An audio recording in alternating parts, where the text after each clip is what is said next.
कि ये जिहड़ा केस है पोलिटिकल वेंडेटा है।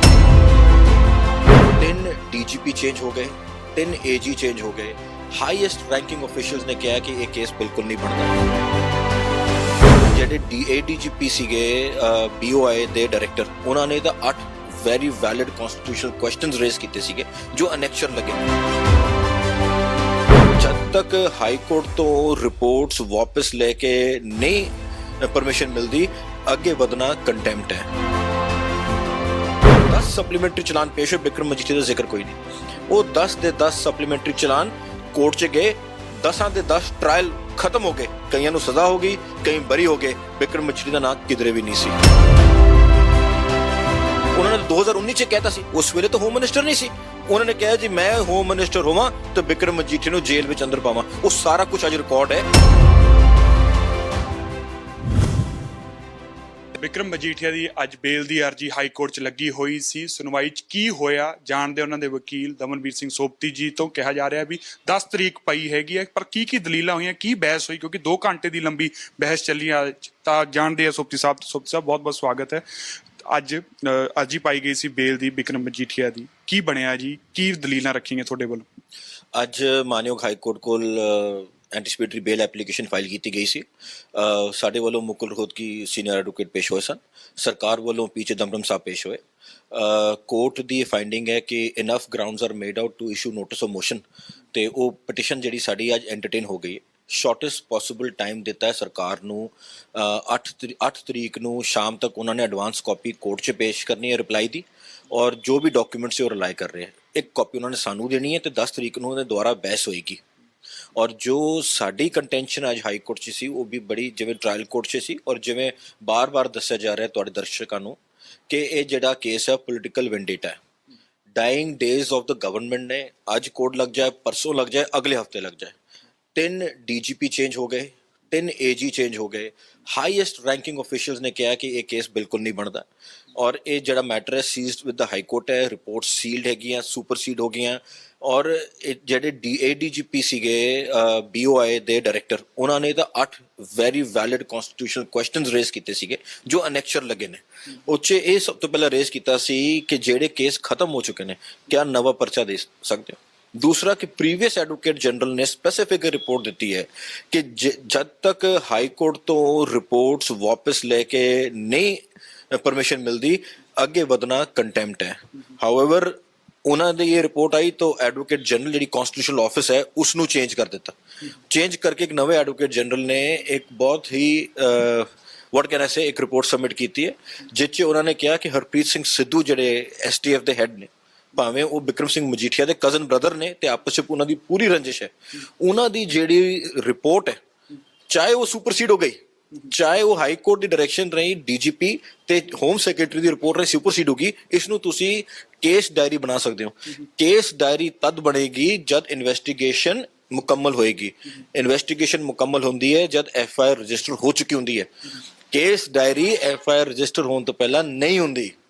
ਸੋ ਇਹ ਗੱਲਾਂ ਅਸੀਂ ਅੱਜ ਸਾਹਮਣੇ ਲੈ ਆਏ ਹਾਂ। ਇਹ ਟੈਕਨੀਕਲ ਇਸ਼ੂਜ਼ ਨੇ। ਸਰਕਾਰ ਇਹ ਕਹਿ ਰਹੀ ਹੈ ਵੀ ਅਸੀਂ ਨਵੇਂ ਬਿਆਨ ਲੈ ਕੇ ਆਏ ਹਾਂ, ਨਵੇਂ ਬਿਆਨਾਂ ਦੇ ਤਹਿਤ ਪਰਚਾ ਹੋਇਆ, ਪੁਰਾਣਾ ਨਵਾਂ ਐਵੀਡੈਂਸ ਅਸੀਂ ਲੈ ਕੇ ਆਏ ਹਾਂ। ਸੱਤੇ ਦੀ ਗੱਲ ਆ ਰਹੀ ਹੈਗੀ, ਜਿਹੜਾ ਕਿਹਾ ਜਾ ਰਿਹਾ ਵੀ ਇਹਨਾਂ ਕੋਲ ਰਹਿੰਦਾ ਹੁੰਦਾ ਸੀਗਾ, ਬਿਕਰਮ ਮਜੀਠੀਆ ਦੇ ਯਾਰ ਦੋਸਤ ਹੈਗੇ ਆ, ਤਾਂ ਉਹ ਸਾਰੀਆਂ ਗੱਲਾਂ ਵੀ ਉਹਨਾਂ ਘਰੇ ਸਟੇ ਕਰਨ ਵਾਲੀਆਂ ਉਸ ਦੇ ਤਹਿਤ ਕੀਤਾ, ਉਹਦੇ ਉੱਤੇ ਹੀ ਐਵੀਡੈਂਸ ਇਕੱਠਾ ਕਰ ਰਹੇ ਆ, ਪਲੇਨ ਦਾ ਆਉਣਾ ਜਾਣਾ ਰਹਿਣ ਵਾਲਾ।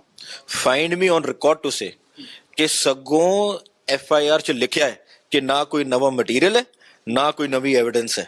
ਇਹਨਾਂ ਨੇ ਅੱਜ 2 ਬਿਆਨ ਪੇਸ਼ ਕੀਤੇ ਨੇ ਜਿਹੜੇ ਇਹਨਾਂ ਨੇ ਆਫਟਰ FIR ਰਜਿਸਟਰ ਕੀਤੇ ਹੈ।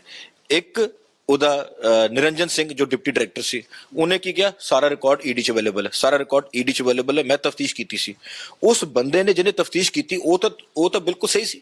ਤੇ ਉਸਨੇ ਫਿਰ ਜਦ 6 ਪ੍ਰੋਸੀਕਿਊਸ਼ਨ ਕੰਪਲੇਂਟਸ ਫਾਈਲ ਕਰ ਦਿੱਤੀਆਂ ਤੇ ਬਿਕਰਮ ਮਜੀਠੀਆ ਦੇ ਖਿਲਾਫ ਉਸ ਵੇਲੇ ਕੋਰਟ 'ਚ ਚਲਾਨ ਕਿਉਂ ਨਹੀਂ ਪੇਸ਼ ਕੀਤਾ? ਉਹਦਾ ਜਵਾਬ ਕੌਣ ਦੇਗਾ? ਜਿਹੜੇ NDPS ਕੇਸਿਸ ਸੀਗੇ ਉਹ ਹਾਈ ਕੋਰਟ ਨੇ 3 ਮੈਂਬਰੀ SIT ਬਣਾਈ ਸੀ, ਜਿਨ੍ਹਾਂ ਨੂੰ ਡਾਇਰੈਕਸ਼ਨ ਦਿੱਤੀ ਸੀ, 3 IG ਸੀਗੇ, 3 out of state of Punjab ਸੀ, ਜਿਨ੍ਹਾਂ ਨੂੰ ਡਾਇਰੈਕਸ਼ਨ ਸੀਗੀ ਕਿ ਤੁਸੀਂ ਰੀ-ਇਨਵੈਸਟੀਗੇਟ ਕਰੋ, ਫਰਦਰ ਇਨਵੈਸਟੀਗੇਟ ਕਰੋ ਔਰ ਸਪਲੀਮੈਂਟਰੀ ਚਲਾਨ ਪੇਸ਼ ਕਰੋ। ਔਰ 2 ਡਾਇਰੈਕਸ਼ਨਸ ਬੜੀ ਕਲੀਅਰ ਸੀਗੀਆਂ, ਜਿਹੜਾ ਬੇਗੁਨਾਹ ਉਹਨੂੰ ਕੱਢ ਦੋ, ਜਿਹੜਾ ਕਸੂਰਵਾਰ ਹੈ ਉਹ ਛੱਡਿਆ ਗਿਆ ਗਲਤੀ ਨਾਲ ਜਾਂ ਧੱਕੇ ਨਾਲ ਜਾਂ ਗਲਤ ਤਰੀਕੇ ਨਾਲ ਉਹਨੂੰ ਗੁਨਾਹਗਾਰ ਬਣਾ ਕੇ ਉਹਨੂੰ ਕੋਰਟ 'ਚ ਟ੍ਰਾਇਲ ਵਾਸਤੇ ਭੇਜੋ। 10 ਸਪਲੀਮੈਂਟਰੀ ਚਲਾਨ ਪੇਸ਼ ਹੋਏ, ਬਿਕਰਮ ਮਜੀਠੀਆ ਦਾ ਜ਼ਿਕਰ ਕੋਈ ਨਹੀਂ।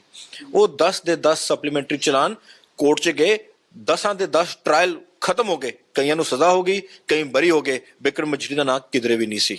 ਅੱਜ ਕੋਰਟ ਨੇ ਕੁਝ ਆਬਜ਼ਰਵੇਸ਼ਨਸ ਕੀਤੀਆਂ ਨੇ, ਕੁਝ ਕਹੀਆਂ ਨੇ, ਕੁਝ ਗੱਲਾਂ ਔਨ ਰਿਕਾਰਡ ਆਈਆਂ ਨੇ। ਉਸ ਕੋਰਟ ਦਾ 1 ਜਾਂ 2 ਪੇਜ ਦਾ ਆਰਡਰ ਹੈ ਜਿਸ 'ਚ ਕੰਟੈਂਸ਼ਨ ਸਾਡੀਆਂ ਨੋਟ ਹੋਈਆਂ ਔਰ ਦੂਜੇ ਪਾਸੇ ਦੀ ਨੋਟ ਹੋਈਆਂ, ਔਰ ਇਹ ਸਾਰੀ ਕੰਟੈਂਸ਼ਨਸ ਨੋਟ ਕਰਕੇ ਤੁਸੀਂ ਜਿਵੇਂ ਕਿਹਾ ਕਿ 2 ਘੰਟੇ ਦੀ ਆਰਗੂਮੈਂਟ ਚੱਲੀਆਂ, ਕੇਸ 'ਚ ਮੈਰਿਟ ਹੋਣ ਕਰਕੇ ਉਸ ਨੂੰ ਨੋਟਿਸ ਆਫ ਮੋਸ਼ਨ ਤੱਕ ਲੈ ਗਏ ਨੇ। 10 ਤਰੀਕ ਦੀ ਫਿਰ ਦੁਬਾਰਾ ਸੁਣਵਾਈ ਹੋਏਗੀ। 8 ਤਰੀਕ ਤੱਕ ਉਹਨਾਂ ਨੇ ਸਾਨੂੰ ਐਡਵਾਂਸ ਰਿਪਲਾਈ ਫਾਈਲ ਕਰਨਾ। ਮਤਲਬ ਕਿ ਸਰਕਾਰ ਨੇ ਆਪਣਾ ਪੱਖ ਦੱਸਣਾ ਵੀ ਅਸੀਂ ਕਿਸ ਮੈਰਿਟ ਦੇ ਉੱਤੇ ਕੇਸ ਵਗੈਰਾ ਸਾਰਾ ਬਣਾਇਆ ਗਿਆ, ਕਿਉਂਕਿ ਸੁਖਜਿੰਦਰ ਰੰਧਾਵਾ ਵੀ ਇਹ ਗੱਲ ਕਹਿ ਰਿਹਾ ਇਸ ਦਾ ਕੋਰਟ ਦੀ ਹਦਾਇਤਾਂ ਦੇ ਅਕੋਰਡਿੰਗ ਕੀਤਾ ਹੈਗਾ, ਤਾਂ ਇਹ ਗੱਲ ਆਈ, ਫਿਰ ਇਸ ਦਾ ਕਾਊਂਟਰ ਕੀ ਕੀਤਾ ਗਿਆ? ਕੋਰਟ ਦੀ ਕੰਟੈਂਪਟ ਹੋਈ ਹੈ ਜੀ, ਕੋਰਟ ਦੀ ਹਦਾਇਤ ਨਹੀਂ ਹੋਈ ਇਸ ਕੇਸ 'ਚ, ਕੋਰਟ ਦੀ ਕੰਟੈਂਪਟ ਹੋਈ ਹੈ। ਜਿਹੜੀ ਰਿਪੋਰਟ ਕੋਰਟ ਨੇ ਕਿਹਾ ਸੀਲ ਰੱਖੋ, ਜਿਹੜੀ ਕੋਰਟ ਨੇ ਰਿਪੋਰਟ ਸੁਪਰਸੀਡ ਕਰ ਲਈ, ਜਿਹੜੀ ਕੋਰਟ ਦੀ ਸੁਪਰਸੀਡਡ ਰਿਪੋਰਟ ਵੀ ਸੀਲਡ ਕਵਰ 'ਚ ਪਈ ਹੈ, ਉਹ ਤੁਸੀਂ ਖੁਲਵਾ ਕੇ ਪਰਚਾ ਦਰਜ ਕਰਤਾ ਹੈ। ਇਹ ਕੋਰਟ ਦੀ ਡਾਇਰੈਕਸ਼ਨ ਹੈ ਕਿ ਕੋਰਟ ਦੀ ਕੰਟੈਂਪਟ ਹੈ, ਟਾਈਮ ਦੱਸੇਗਾ ਜੀ। ਪਰ ਉਹ ਕਹਿ ਰਹੇ ਸੀਗੇ ਪ੍ਰੈਸ ਕਾਨਫਰੰਸ ਕਰਕੇ, ਉਹਨਾਂ ਨੇ ਕਿਹਾ 2-3 ਦਿਨ ਪਹਿਲਾਂ ਵੀ ਜਿਹੜੀਆਂ ਪਹਿਲੀਆਂ ਪੇਸ਼ੀਆਂ ਹੋਈਆਂ ਉਹਦੇ ਕੋਰਟ ਨੇ ਕਿਹਾ ਵੀ ਤੁਸੀਂ ਐਕਸ਼ਨ ਕਿਉਂ ਕਰ ਰਹੇ ਹੋ, ਹੂ ਇਜ਼ ਸਟਾਪਿੰਗ ਯੂ, ਤਾਂ ਕਹਿੰਦੇ ਉਸ ਦੇ ਤਹਿਤ ਅਸੀਂ ਇਹ ਚੀਜ਼ ਕੀਤੀ। ਸਰ 2017 'ਚ ਕੋਰਟ ਨੇ ਕਿਹਾ proceed as per law, or the investigating agencies proceeded as per law.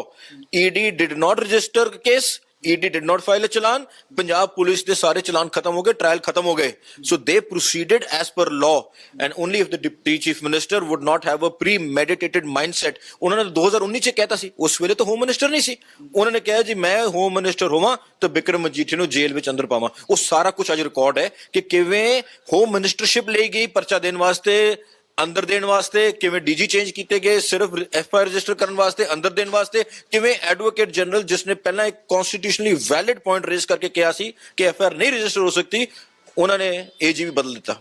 ਆਪਾਂ ਜਿਹੜੇ ਸਿਆਸਤਦਾਨ ਜੇ ਗ੍ਰਹਿ ਮੰਤਰੀ ਦੀ ਗੱਲ ਕਰ, ਸੁਖਜਿੰਦਰ ਰੰਧਾਵਾ, ਨਵਜੋਤ ਸਿੰਘ ਸਿੱਧੂ, ਇਹਨਾਂ ਦੀ ਸਟੇਟਮੈਂਟਸ ਵੀ ਲਗਾਈਆਂ ਟੂ ਪ੍ਰੂਵ ਕਿ ਪੋਲੀਟੀਕਲ ਵੈਂਡੇਟਾ ਹੈਗਾ on record. On record and next statements ਨੇ ਜੀ, ਔਰ ਉਹ ਪੜ੍ਹੀਆਂ ਗਈਆਂ ਜੀ ਅੱਜ, ਔਰ ਇਸ ਕਰਕੇ ਨੋਟਿਸ ਆਫ ਮੋਸ਼ਨ ਹੋਇਆ ਜੀ। ਠੀਕ ਹੈ, ਤੇ ਤੁਹਾਡੀ ਬਿਕਰਮ ਮਜੀਠੀਆ ਨਾਲ ਗੱਲਬਾਤ ਹੋਈ ਹੈ, ਕੋਈ ਉਹਨਾਂ ਨਾਲ ਤਾਲਮੇਲ ਕੀਤਾ ਜਾ ਰਿਹਾ ਹੈ ਵੀ ਕਿਵੇਂ ਕਿਵੇਂ ਨਹੀਂ, ਉਹਨਾਂ ਨੇ ਕੁਝ ਤੁਹਾਨੂੰ ਕਿਹਾ ਹੋਵੇ ਵੀ ਇਹ ਗੱਲਾਂ ਰੱਖੋ?